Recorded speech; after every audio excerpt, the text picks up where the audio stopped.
the bigger problem here in my mind, is that like it's kind of just another example of we don't know what's going on here. They don't know what the plan is. Yeah. Big signing in the NHL today. The Boston Bruins have signed general manager Don Sweeney to a 2-year contract extension. He was entering the last year of his contract. He was going to be a lame duck GM.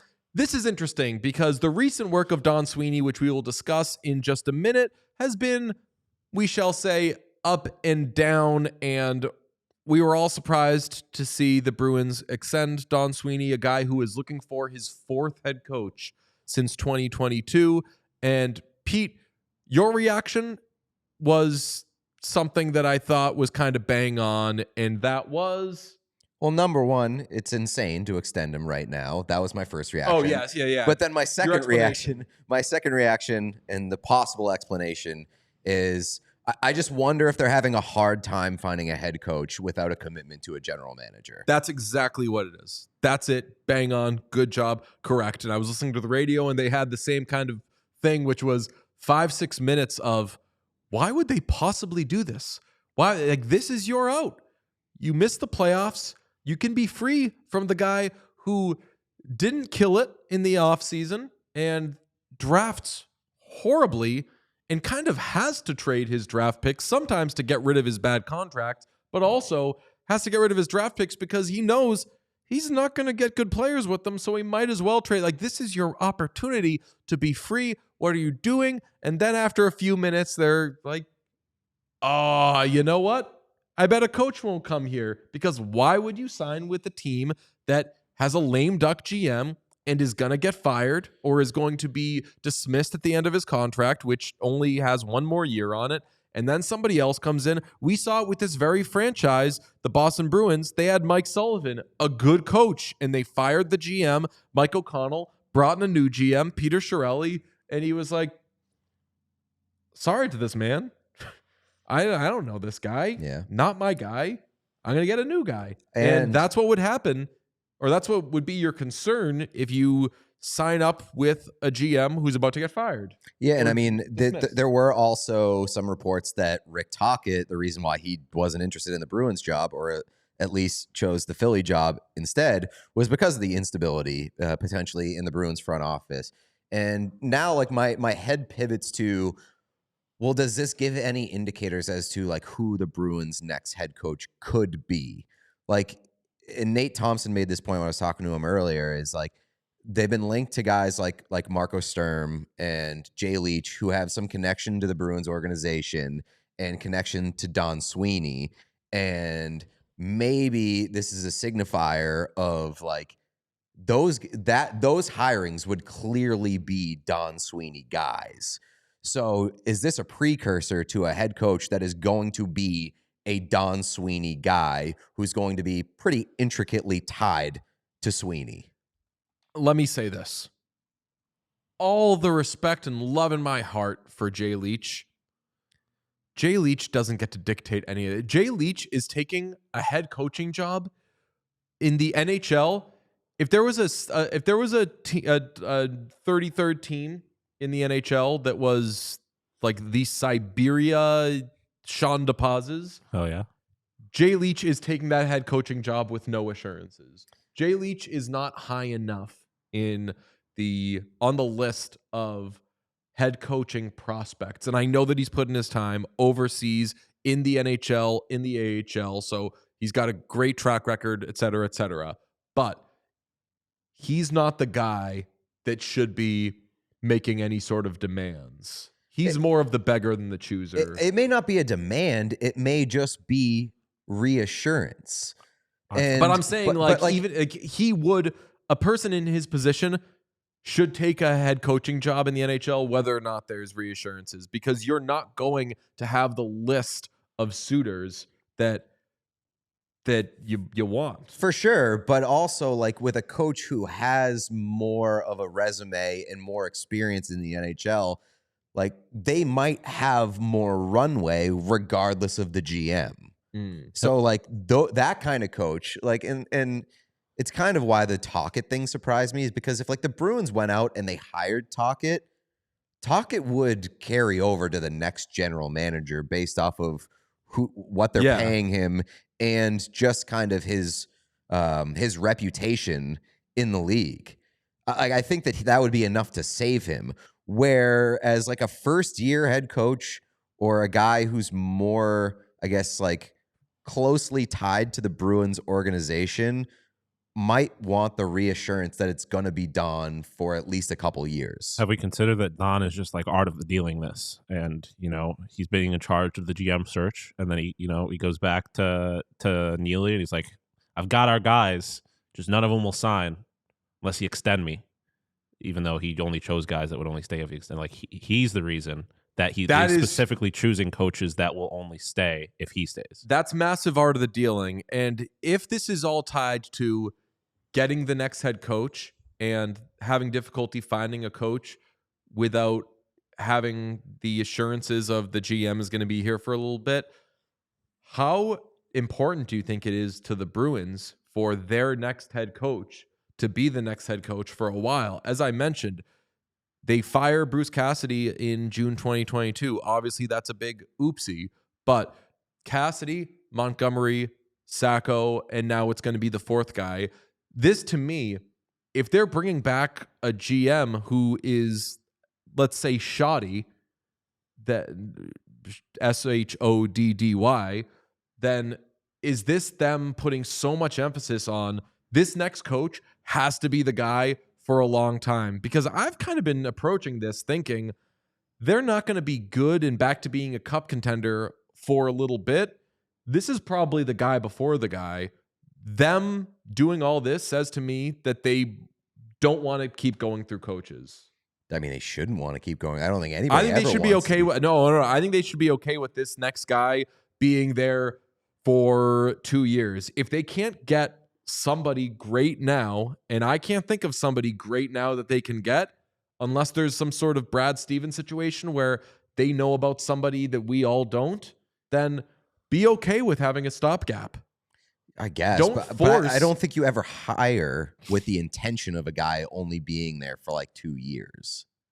Chat going nuts with Shot A. Shot A. New coach will be a shot A. Here's my question. Head coach, shout out T-Pain. Here's my question. Why? Like, I'm in love with the Sweeney.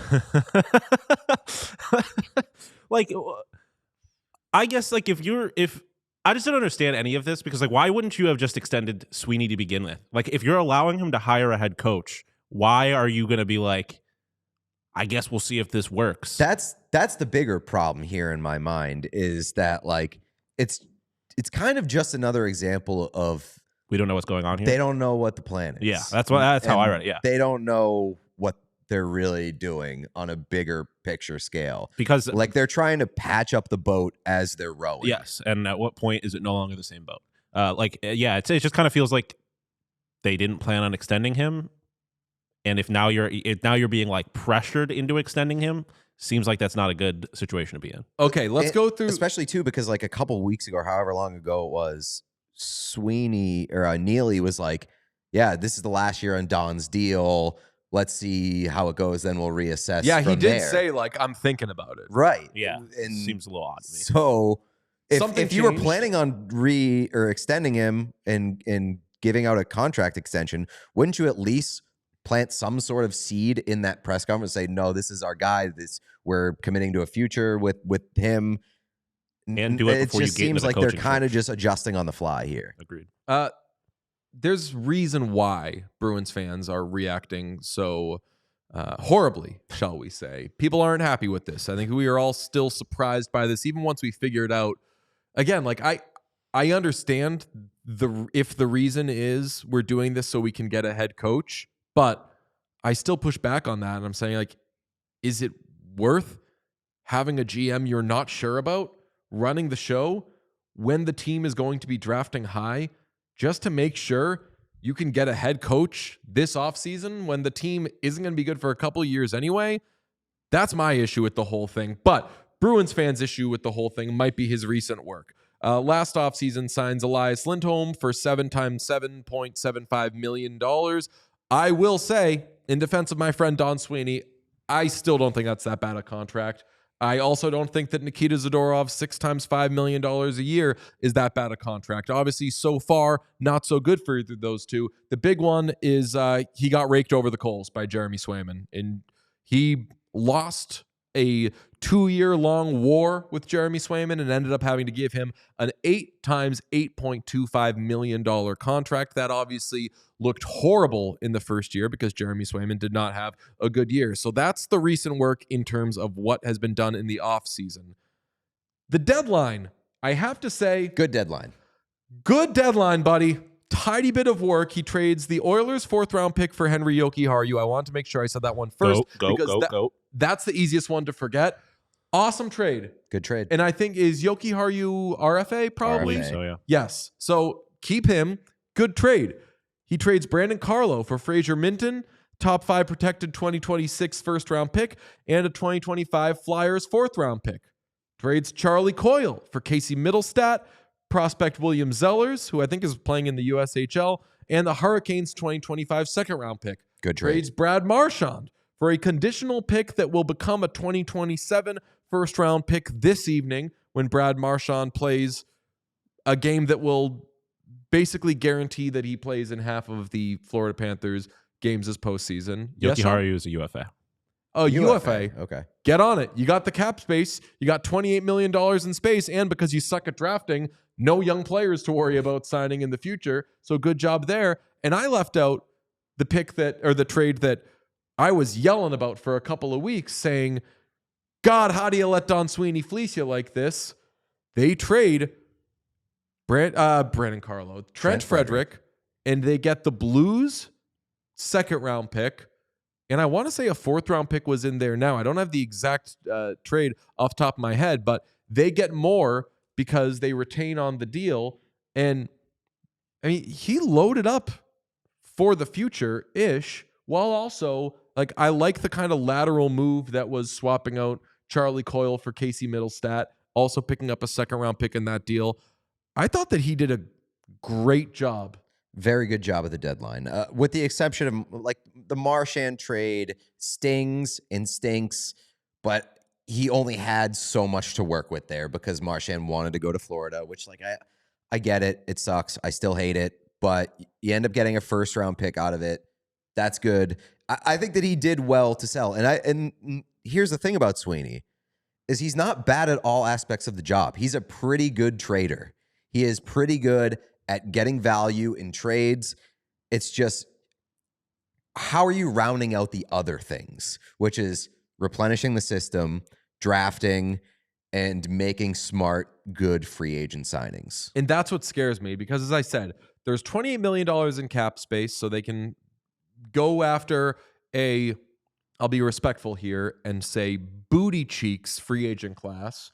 And maybe they try to sign Sam Bennett or something. I think that's kind of a water treading move that I would not love. They have the 7th overall pick this year and 2 2nd-round picks, one from the Blues and one from the Hurricanes. They got the Blues one in the Frederick deal. They got the Hurricanes one in the Coyle deal. They have 2 first-round picks in 2026, their own and the Leafs, and they're, again, about to have 2 first-round picks in 2027, theirs and the Florida Panthers. So stakes are high. Now is the time where they build back up their system. And the guy that made good picks for the brief beginning of, and not even good picks because they were part of that 2015 NHL draft, like Keith Gretzky is long gone. This team stinks, baby, when it comes to drafting, and drafting has never been more important for them. So I'm making a face at this while saying he did a good job this one time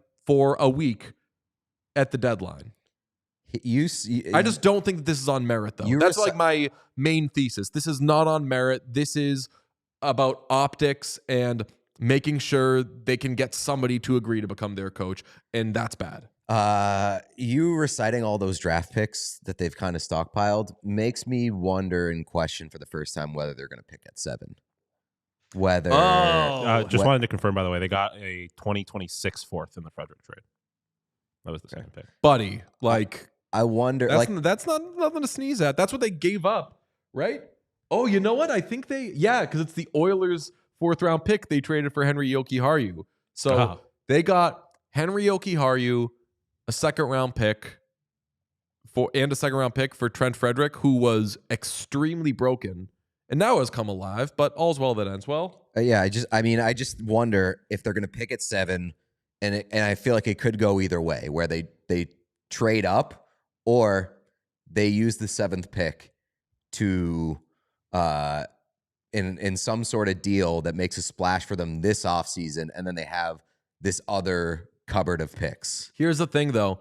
I think that this offseason is not going to be particularly rich, and I could be wrong here, for young players who are about to get paid getting moved because, Pete, please be the first to report this. Cap's going up. The cap's going up. Like, teams aren't... Who's in a bind? Who has to get rid of somebody? Like, maybe... Nah, I'm not even going to say the teams I'm thinking of because I'm like, that would be kind of a force. No, like, no one has to get rid of somebody. No one's so cash-strapped. No, not this year, but like teams that are projecting contracts that are coming up might want to move some things around. Teams that just want to change the dynamic of their team, change the makeup of their team, maybe readjust their timeline. Like, guys will still be available. I mean, they're at 7 right now, projected to have somebody like, I don't think that Desnoyers is falling to them at 7. I don't think that Jake O'Brien, who is currently projected to them at 7, is falling to them at 7. But I think if they keep the pick, they're going to fucking take Roger McQueen. And Roger McQueen might be a great player, but I see 6'5", and I say run. With back issues, correct? Run. It's either him or Mark Tone has back issues. The tall guys. I don't want the Bruins taking a tall guy. Tall guys are shams. I've said it my entire life. That's right. Tall guys are a big scam. We're gonna have to take that. Don't fall for we're it. gonna have to take that stick away from you. Michael Kesselring. Yeah. Well, Famously tall guy. He didn't say anything about tall sticks. Well, he's a tall guy, that's though. true. Little guy, big stick. You ever No, see no. that shirt? It says little penis, big dreams. Fat guy in a little coat. Fat guy, little coat. It's the yin and the yang. Yes, These that's right. things all round out. We all silly like the mayor.